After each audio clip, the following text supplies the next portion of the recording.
करते हैं आगाज और सबसे पहले आपको बताते हैं कोकरनाग का वो एनकाउंटर जो आज अब 7वें रोज में दाखिल हो गया, यानी आज डे 7 है, 7वां दिन है और लगातार मुहासरा भी जारी है। और हमारे नुमाइंदे के मुताबिक एक बार फिर अलल सबा आज धमाकों और गोलियों की आवाज से गडोल की पहाड़ी का इलाका जो है, ये जो पहाड़ी है, एक बार फिर दहल चुकी है। आज 7वां दिन है तो 6 दिन का लेखा जोखा आपके सामने रखने की कोशिश करेंगे। कल छठे दिन एक और लाश बरामद कर ली गई है जंगल के इलाके के अंदर, जहां पर वसी पैमाने पर सर्च ऑपरेशन चल रहा है। एक और लाश बरामद कर ली गई और फौरन हमारे नुमाइंदे और खबर रसा इदारों के मुताबिक इस लाश की शिनाख्त भी हुई और जो एक फौजी जवान मिसिंग बताया जा रहा था, जो मिल नहीं रहा था, उसकी लाश को निकाला गया और इस तरीके से कुल मरने वालों की तादाद अब तक 6 हो गई है। जब हम 6 लोगों की मौत की तस्दीक कर रहे हैं आपके सामने, तो 5 लोगों की शिनाख्त हो चुकी है, जिनमें आर्मी के जवान भी है, बशमूल जम्मू कश्मीर पुलिस के जांबाज डीएसपी भी है और एक अदम शिनाख्तशुदा लाश भी बरामद हुई है, जिसके बारे में यह शुबा लगाया जा रहा है कि शायद वो वही मज़कूरा मिलिटेंट है जिसके बारे में पहले ही बात सामने रखी गई थी, जो लश्कर का मकामी मिलिटेंट कमांडर है। ताहम उस लाश को कल पुलिस ने अपनी तहवील में ले लिया और बाज़ाब्ता तौर पर डीएनए का प्रोसेस शुरू किया गया, यानी उसके अहल खाना का डीएनए लिया गया। इस लाश का डीएनए मिलाया जाएगा और चेक किया जाएगा कि क्या ये वही मिलिटेंट है जिसके बारे में शुबा था कि गारनुमा हाइड आउट के अंदर वो छुपा बैठा है और उसने फायरिंग की है, या ये कोई और था जिसके बारे में तफसीलात बाद में आएंगी। फिलहाल आज 7वां दिन है, एक बार फिर इलाके के अंदर सर्च ऑपरेशन सुबह सुबह शुरू किया गया और एक बार फिर उस गारनुमा हाइड आउट के आसपास, गारनुमा गुफा के जो गुफा के पास हाइड आउट जैसा एक शक्ल की सूरत में था, उसके आसपास एक बार फिर मार्टर गोले दागने का सिलसिला शुरू किया गया है। याद रखिएगा 5 अगस्त सन 2019 के बाद सबसे बड़ा एनकाउंटर इस वक्त का है जो सोबा कश्मीर के अंदर चल रहा है और गडोल कोकरनाग साउथ कश्मीर अनंतनाग जिले का ये इलाका है जहां 7वें रोज में आज ऑपरेशन चला गया है।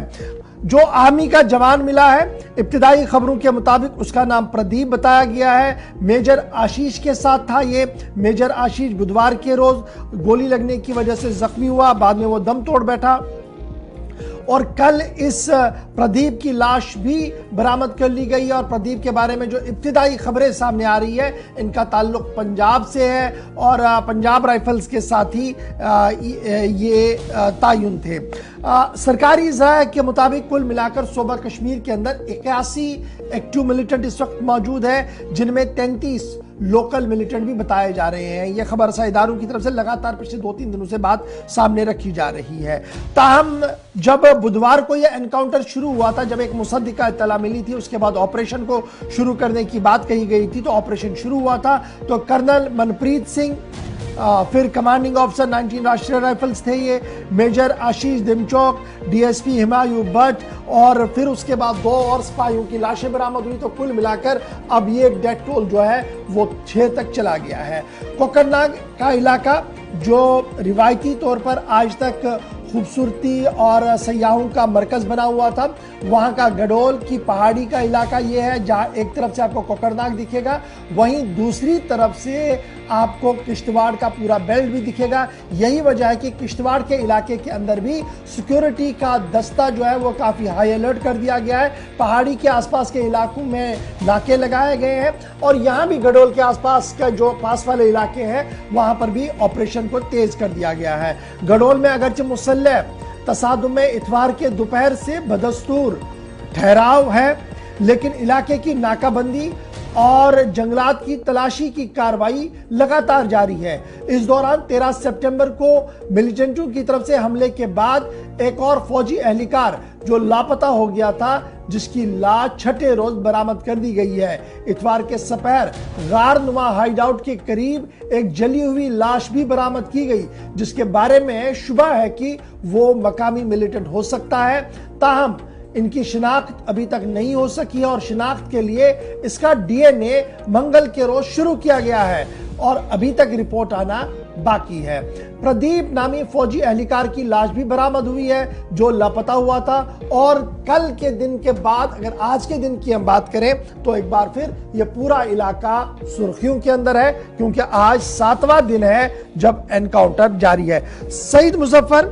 इस वक्त हमारे साथ ज्वाइन कर चुके हैं। पीर मुजफ्फर हमारे साथ है। पीर मुजफ्फर, बहुत शुक्रिया ज्वाइन करने के लिए। पिछले 6 दिन से आप कंटिन्यूसली इस इलाके के हवाले से रिपोर्ट कर रहे हैं और आज डे 7 है, 7वां दिन है। खबर यह है कि रात भर इलाके के अंदर सुकूत था और कोई गोलीबारी की कोई आवाज नहीं थी, लेकिन आज सुबह मौसम का मिजाज थोड़ा सा जरूर बदला है, लेकिन इलाके के अंदर धमाकों की आवाज फिर से सुनाई दी गई है और सर्च भी लगातार जारी है। गौहर होने को जा रहा है। एक हफ्ता यानी कि 7वां दिन आज शुरू हुआ है, लेकिन ताहाल अभी तक जो ये तसादुम आ रही ये थमने का नाम नहीं ले रही है। बिल्कुल मैं बता दूं, देर रात जो सिक्योरिटी फोर्स इस वक्त जंगल को खंगाल रही है, आज वो जंगल के बीचों बीच घुस रहे हैं। वहां पे उन्होंने एक और बॉडी को रिकवर किया है, तो वही बताया जा रहा है कि जो मिसिंग सोल्जर था प्रदीप, ये उसकी डेड बॉडी हो सकती है। लेकिन मैं अगर हम अमवातों की तादाद की बात करें तो बिल्कुल अब जो डेथ टोल है वो 6 तक पहुंच गई है, जिसमें भारतीय सेना के 4 और अनआइडेंटिफाइड डेड बॉडी 1 और डीएसपी कोकरनाग भी शामिल है। लेकिन वही मैं एक और बात बताऊं कि जो जली हुई लाश मिली थी उसके हवाले से सिक्योरिटी फोर्सेस को कहीं ना कहीं ये शुबा था कि ये मुकामी लोकल मिलिटेंट हो सकता है, तो उस बिना पर उन्होंने तुरंत जो उसके अफराद खाना है उनको भी मदऊ किया और उनके डीएनए सैंपल्स लिए गए हैं। वो प्रोसेस भी कल वहां पे हमने देखी, बिल्कुल जो फॉरेंसिक वैन वो भी वहां पे पहुंची, तो सब कुछ एक कार्रवाई इस वक्त चल रही है। लेकिन 7 रोज के बावजूद भी अब अगर हम इस तवील तरीन एनकाउंटर की बात करें अभी तक थमने का नाम नहीं रहा। सुबह सुबह कुछ बात मेरी मुकामी लोगों से हुई है तो उनका कहना है कि अगरचे रात भर मतला अबरा आलूदा, लेकिन बिल्कुल इस वक्त मौसम बड़ा सुहाना है, कुछ गवार मौसम है, धूप खिली खिली आपने भी तस्वीरों में देखा है। कुल मिलाकर अगर हम इस एनकाउंटर की बात करें, अब क्योंकि 7 दिन भी होने वाले हैं, लेकिन जो सर्च पार्टी है जिसमें आज कोबरा फोर्स यानी सीआरपीएफ की एक और बटालियन उसको भी इस एनकाउंटर में शामिल किया गया, और जो सिक्योरिटी एजेंसियां हैं जिसमें पैरा फोर्स, माउंटेनिंग फोर्स या जो ड्रोन इस वक्त पूरी तरह नजर बनाए हुए हैं। कहीं ना कहीं जो पहली तस्वीरों में दिखाया गया था कि कुछ मूवमेंट के साथ साथ एक हाइट को भी सिक्योरिटी फोर्स दावा की इसको बस्ट किया है, अब उसी की ओर इस वक्त पेशकदमी कर रहे हैं। आपने तस्वीरों में भी दिखाया कि ये पहाड़ी बड़ी मतलब ऐसी पहाड़ी जिस पर सिक्योरिटी फोर्स को कई चैलेंजों का सामना करना पड़ रहा है। अब फिलहाल जो पार्टी है इन्होंने एक तो ऑलरेडी इस पूरे एरिया को सील करके रखा है, वही जो हाइट है यानी उस हाइट के अब नजदीक अब ये पहुंच रहे हैं, और जाते जाते हम ये देख रहे हैं कि जो गोलाबारी वो थमने का नाम नहीं ले रही है। तो कहीं ना कहीं एक तो वार्निंग शॉट दिए जा रहे हैं पूरे इलाके को, जो वसी जंगल है उसको फिलहाल सैनिटाइज किया जा रहा है। तो जो इस वक्त हालात बने हुए हैं, अगर देर रात लगभग 11:30-12 तक गोलाबारी सुनी गई, लेकिन उसके बाद सुबह 4-5 बजे तक सुकूत सा वहां पे मालूम हुआ कि फिर गोलाबारी थम गई थी। अब देखना यह है कि क्योंकि ऑपरेशन ऑन टोज है, ऑपरेशन में जहां जम्मू कश्मीर पुलिस के आला सरबराह नजर रखे हुए हैं, वही जो फौज के जो northern command lieutenant general Upendra Dwivedi जो उन्होंने भी दौरा किया। और बड़ा इंपॉर्टेंट यह है, आज 7वें दिन में ऑपरेशन चला गया है, प्रदीप की फौजी जवान की लाश भी बरामद कर ली गई है, मुमकिन मिलिटेंट भी मारा गया होगा, अभी आदमशुदा लाश के बारे में फैसला होना बाकी है। लेकिन एक बड़ी बात यह है कि फौज जो फोर फ्रंट पर इस ऑपरेशन को लीड कर रही है अभी तक खामोश है और इस पूरे ऑपरेशन में कोई बात नहीं बताई जा रही और कहा जा रहा है कि जब तक ऑपरेशन कंक्लूड नहीं होगा कोई क्लियर कट बात सामने नहीं आ सकती है। लेकिन आज खबर यह है कि शायद आर्मी की तरफ से भी एक ब्रीफिंग होगी, थोड़ी बहुत डिटेल्स बताई जाएंगी मीडिया को, जो पिछले 5-6 दिन से वहां पर क्याम किए हुए हैं, रिपोर्ट करें, उन्हें ब्रीफ किया जाएगा कि क्या कुछ हुआ है। क्या इस तरीके की कोई खबर है आपके पास? क्या आज मुमकिन तौर पर आर्मी की तरफ से या पुलिस की तरफ से कोई ब्रीफिंग हो मीडिया के लिए? इश्फा, कल ही हमें कुछ बावजूद से पता चला है कि कहीं न कहीं इस पूरे ऑपरेशन के हवाले से प्रेस ब्रीफिंग दी जाएगी, लेकिन कल तो मुमकिन नहीं, लेकिन आज ये तवक्का की जा रही है, चाहे पुलिस की बात करिए या जो फौजी जराया है, शायद ये लग रहा है कि आज कहीं न कहीं इस पूरे जो इस वक्त ये एनकाउंटर तसादुम आराई चल रही, इसके हवाले से कोई न कोई बयान सामने आएगा। क्योंकि मैं बता दूं, फौज का अब यही एक हदफ है कि जितने भी रास्ते चाहे दाखिली हो या खारजी, उनको पहले ही सील किया गया है, और यही एक कोशिश है कि कहीं ना कहीं जो उनका वो मोटिव था वो उस हदफ तक पहुंच रहे हैं। और जो ये ठिकाना है, ये बताया जा रहा है कि जो ये हाइट थी, इसी हाइट के पास पहले जो 5 तारीख को एक बॉडी रिकवर की गई थी, जली हुई है, लेकिन अभी तक उसकी भी अच्छा, एक चीज बड़ा इंपॉर्टेंट एक भी है मुजफ्फर, वो भी जरा क्लियर कीजिएगा। गडोल का इलाका पहाड़ी को हम देख रहे हैं जहां पर गारनुमा हाइड आउट है जिसको बर्स्ट किया गया, और अब सिक्योरिटी एजेंसी ने लगभग इस पूरी पहाड़ी पर कंट्रोल ले लिया है और सर्च ऑपरेशन चल रहा है। एक तरफ से ये है,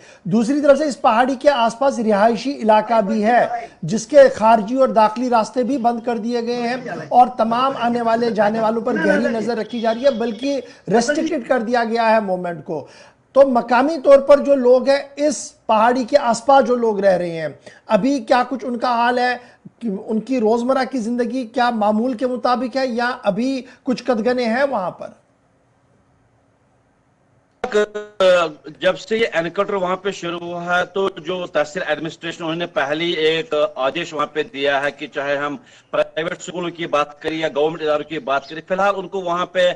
टिल फर्दर ऑर्डर्स फिलहाल बंद किया गया है। लेकिन वही अगर रोजमर्रा की जिंदगी की बात करें, कारोबार इधर वो भी ठप पड़े हुए हैं, लेकिन कहीं ना कहीं जो रोजमर्रा की जिंदगी वो भी मफलूज होकर रह गई, क्योंकि अब लोगों ने अपनी ही घरों में रहने के लिए तरजीह दी है। लेकिन जो आपको बता दूं, जो अभी ये पहाड़ी आप दिखा रहे हैं, इसी पहाड़ी के नीचे कुछ ऐसे रिहायशी मकानात है जो कि एनकाउंटर साइट से काफी नजदीक लग रहे थे। तो कहीं ना कहीं फौज ने पहले उनको वहां पे इक्वेट किया है, उनको वहां से निकाला है, क्योंकि अल्लाह न करे अगर ज्यादा वहां पे आपको देख रहे हैं, कई दिनों से हम देख रहे हैं कि जो इलाका है पूरा लहर उठा है जो गोलियों की गनगरी से, चाहे हम मोटर शेल्स की बात करें, आईडी की बात करें, तो कहीं ना कहीं जो लोग है वहां पे नजदीक रहने वाले, उनको फिलहाल सेफ पैसेज, सेफ जगह दिया गया है। ये तो हो गया जनाब कोकरनाग के उन लोगों का इलाका जहां पर इस वक्त सर्च ऑपरेशन या कॉर्डन चला है। इसके बाहर इसका बिल्कुल भी कोई असर नहीं है, और बाहर जो पूरा इलाका कोकरनाग का है, डेक्सुम का है, दीगर इलाके, वहां पर मामूल की जिंदगी बिल्कुल बहाल है, लेकिन सिक्योरिटी का काफी हाई अलर्ट कर दिया गया है, इस तरीके की इतलात है। जी, अगर हम इस इलाके की बात करें, खासकर जो सिविलियन गाड़ी, अगर किसी को ताजत कुर्सी पे जाना होता है या और कोई इमरजेंसी होती है, तो सबसे पहले उनसे पूछगछ की जा रही है, उनसे पूछा जाता है आपको कहाँ जाना है। अगर सिक्योरिटी फोर्सेस को ये लगे कि वाकई इनका कोई अहम काम है, इमरजेंसी मामला है, तो उनको अलाउ करते हैं। उसके बावजूद फिलहाल मैं बता दूं, जो वायलू पुल है, वायलू पुल एक अहमियत का हामिल है, क्योंकि ये एक तो यहाँ खते चनाब को मिलाने वाला एक जरिया है, वहां पर भी सिक्योरिटी का नाका बढ़ा दिया गया है। और वहां पे अगर हम रोजमर्रा की बात करें, वायलू, कोकरनाग, डक्सुम, ये ऐसे इलाके जाते हैं, अगर वहां पे सिक्योरिटी को हाई अलर्ट रखा गया है, लेकिन जो वहां पे रोजमर्रा का काम है उसमें कोई बाधा नहीं पड़ रही है। कुल मिलाकर जो ये मामला इस वक्त है, कहीं ना कहीं लोगों में देख रहे खौफ तारी हो चुका था, खासकर जो गढ़वाल इलाके के रहने वाले लोग हैं। मैंने पहले ही बताया, जिस दिन से वहां पर शेलिंग हो रही है उस दिन से उन्होंने अपने घरों में रहने को तरजीह दिया। अब इश्फाक ये देखना है कि आज बिल्कुल 1 हफ्ता होने के जा रहा है, क्या वाकई आज ये कहा जा रहा है कि शायद जो एनकाउंटर आखिरी रुख लिख सकता है, और कहीं ना कहीं आज इस एनकाउंटर को आखिरी मोड़ पर फौज लेना चाहती है, और ये शायद आज अपने इख्तिताम तक पहुंच सकता है। लेकिन ये हम नहीं कह सकते हैं, ये जो ऑपरेशन है ये ऑन टोज है, और ऑपरेशन का रुख क्या होगा ये तो आने वाला बताए वक्त। चलिए, बहुत शुक्रिया पीर मुजफ्फर हमारे साथ कोकरनाग से ज्वाइन करके डिटेल्स बताने के लिए कि आज 7वां दिन है ऑपरेशन का, और ऑपरेशन के दौरान फिलहाल 6 लाशें बरामद कर ली गई है, 5 की शिनाख्त हो गई है, 6ठे की शिनाख्त होना बाकी है क्योंकि डीएनए टेस्टिंग उसकी मुकम्मल हो रही है। उसके साथ साथ आज का दिन जब 7वें दिन में एनकाउंटर शुरू हो गया है, चल रहा है, तो यहां पर इतलात ये भी है कि शायद आज फौज की तरफ से मीडिया ब्रीफिंग भी दी जाएगी जिसमें कई मामले भी क्लियर किए जाएंगे। फिलहाल ऑपरेशन गडोल अपने 7वें दिन में और लगातार कोकरनाग का